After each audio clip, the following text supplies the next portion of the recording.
اعوذ باللہ من الشیطان الرجیم بسم اللہ الرحمن الرحیم وقالوا ما هي إلا حياتنا الدنيا نموت ونحيا وما يهلكنا إلا الدهر وما لهم بذلك من علم إن هم إلا يظنون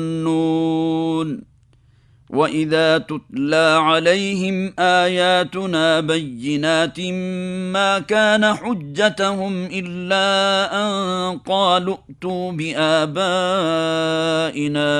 إِن كُنتُمْ صَادِقِينَ قُلِ اللَّهُ يُحْيِيكُمْ ثُمَّ يُمِيتُكُمْ ثُمَّ يَجْمَعُكُمْ إِلَى يَوْمِ الْقِيَامَةِ لَا رَيْبَ فِيهِ وَلَكِنَّ أَكْثَرَ النَّاسِ لَا يَعْلَمُونَ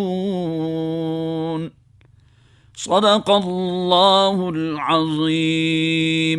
اب آپ عربی الفاظ کے معنی سماعت فرمائیے۔ نموتو فعل مضارع معروف صیغہ جمع متکلم، اس کا معنی ہے ہم مریں گے۔ نحیا فعل مضارع معروف صیغہ جمع متکلم، اس کا معنی ہے ہم زندہ ہوں گے۔ یظنون یہ بھی فعل مضارع ہے اور صیغہ جمع مذکر غائب کا ہے، اس کا معنی ہے وہ گمان کرتے ہیں۔ اب آپ ترجمہ اور تشریح سماعت فرمائیے۔ یہ لوگ کہتے ہیں کہ زندگی بس یہی ہماری دنیا کی زندگی ہے، یہی ہمارا مرنا اور جینا ہے، اور گردش ایام کے سوا کوئی چیز نہیں جو ہمیں ہلاک کرتی ہو۔ در حقیقت اس معاملے میں ان کے پاس کوئی علم نہیں ہے، یہ محض گمان کی بنا پر یہ باتیں کرتے ہیں، اور جب ہماری واضح آیات انہیں سنائی جاتی ہیں تو ان کے پاس کوئی حجت اس کے سوا نہیں کہ اٹھا لاؤ ہمارے باپ دادا کو اگر تم سچے ہو۔ اے نبی صلی اللہ علیہ وسلم، ان سے کہو اللہ ہی تمہیں زندگی بخشتا ہے، پھر وہی تمہیں موت دیتا ہے، پھر وہی تم کو اس قیامت کے دن جمع کرے گا جس کے آنے میں کوئی شک نہیں، مگر اکثر لوگ جانتے نہیں ہیں۔ ان آیات مبارکہ میں کفار و مشرکین کے متعلق بیان فرمایا جا رہا ہے جو قیامت کے منکر ہیں اور کہتے ہیں کہ دنیا ہی ابتدا اور انتہا ہے، قیامت کوئی چیز نہیں۔ فلاسفہ اور علم الکلام کے قائل بھی یہی کہتے تھے۔ یہ لوگ ابتدا اور انتہا کے قائل نہ تھے، اور فلاسفہ میں سے جو لوگ دہریہ اور دوریہ تھے وہ خالق کے بھی منکر تھے۔ ان کو خیال تھا کہ ہر 36,000 سال بعد زمانے کا ایک دور ختم ہو جاتا ہے اور ہر چیز اپنی اصل حالت پر آ جاتی ہے۔ دراصل یہ معقول سے بھی بیکار جھگڑتے تھے اور منقول سے بھی روح گردانی کرتے تھے، اور کہتے تھے کہ گردش زمانہ ہی ہلاک کرنے والی ہے نہ کہ خدا۔ اللہ تعالیٰ نے فرمایا اس کی کوئی دلیل نہیں ان کے پاس سوائے وہم و خیال کے، وہ کوئی سند پیش نہیں کر سکتے۔ ابو داؤد کی صحیح حدیث میں مروی ہے کہ حضور نبی کریم صلی اللہ علیہ وسلم نے ارشاد فرمایا، اللہ تعالیٰ فرماتے ہیں مجھے ابن آدم ایذا دیتا ہے، دراصل زمانہ میں ہوں، تمام کام میرے ہاتھ میں ہیں، دن کا رات کا ہیر پھیر میں کرتا ہوں۔ کوئی ذریعہ علم ایسا نہیں ہے جس سے ان کو بتحقیق یہ معلوم ہو گیا ہو کہ زندگی کے بعد انسان کے لیے کوئی دوسری زندگی نہیں ہے، اور یہ بات بھی انہیں معلوم ہو گئی ہے کہ انسان کی روح کسی خدا کے حکم سے قبض نہیں کی جاتی، بلکہ آدمی محض گردش ایام سے مر کر فنا ہو جاتا ہے۔ منکرین آخرت یہ باتیں کسی علم کی بنا پر نہیں بلکہ محض گمان کی بنا پر کرتے ہیں۔ علمی حیثیت سے اگر وہ بات کریں تو زیادہ سے زیادہ جو کچھ کہہ سکتے ہیں وہ بس یہ ہے کہ ہم نہیں جانتے کہ مرنے کے بعد کوئی زندگی ہے یا نہیں، لیکن یہ ہرگز نہیں کہہ سکتے کہ ہم جانتے ہیں کہ زندگی کے بعد کوئی دوسری زندگی نہیں ہے۔ اسی طرح علمی طریقہ پر وہ یہ جاننے کا دعویٰ نہیں کر سکتے کہ آدمی کی روح خدا کے حکم سے نکالی نہیں جاتی، بلکہ وہ محض اس طرح مر کر ختم ہو جاتا ہے جیسے ایک گھڑی چلتے چلتے رک جائے۔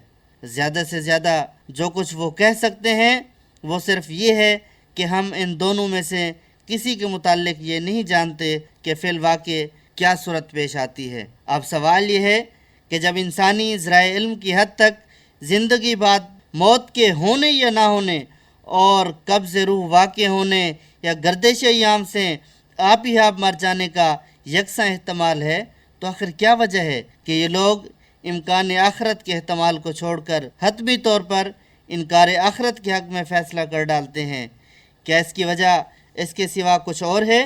کہ دراصل اس مسئلے کا آخری فیصلہ وہ دلیل کی بنا پر نہیں بلکہ اپنی خواہش کی بنا پر کرتے ہیں، چونکہ اس کا دل یہ نہیں چاہتا کہ مرنے کے بعد کوئی زندگی ہو، اس لیے وہ اپنے دل کی مانگ کو اپنا عقیدہ بنا لیتے ہیں اور دوسری بات کا انکار کر دیتے ہیں۔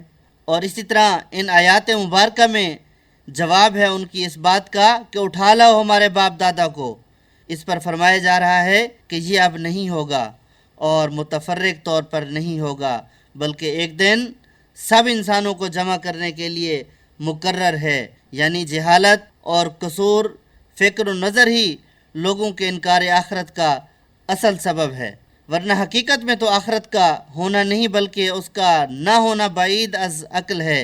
کائنات کے نظام اور خود اپنے وجود پر کوئی شخص صحیح طریقے سے غور کرے تو اسے خود محسوس ہو جائے گا کہ آخرت کے آنے میں کسی شک کی گنجائش نہیں ہے۔ گویا ان بے علموں کی کج بخشی بیان ہو رہی ہے کہ قیامت قائم ہونے کی اور دوبارہ اٹھائے جانے کی بالکل صاف دلیلیں جب انہیں دی جاتی ہیں اور انہیں قائل معقول کر دیا جاتا ہے تو جب کوئی بن نہیں پڑتا تو جھٹ سے کہہ دیتے ہیں پھر ہمارے مردہ باپ دادوں پر دادوں کو زندہ کر کے ہمیں دکھا دو تو ہم مان لیں گے۔ اللہ تعالیٰ فرماتے ہیں تم اپنا پیدا کیا جانا اور مر جانا تو اپنی آنکھوں سے دیکھ رہے ہو کہ تم کچھ نہ تھے اور اس نے تمہیں موجود کر دیا، اور پھر وہی تمہیں موت دیتا ہے۔ جو ابتداً پیدا کرنے پر قادر ہے وہ دوبارہ جی اٹھانے پر قادر کیسے نہ ہوگا؟ بلکہ عقلاً ہدایت کے ساتھ یہ بات ثابت ہوئی کہ شروع کی کسی چیز کو بنا دے، اس پر دوبارہ اس کا بنانا بنسبت پہلی دفعہ کے بہت آسان ہوتا ہے۔ اللہ جل شانہ سے دعا ہے کہ وہ ہمیں عقیدہ بعث بعد الموت مضبوط کرنے اور اسے کما حق کو ہو سمجھنے کی توفیق عطا فرمائے۔ آمین یا رب العالمین۔ وما علینا الا البلاغ المبین۔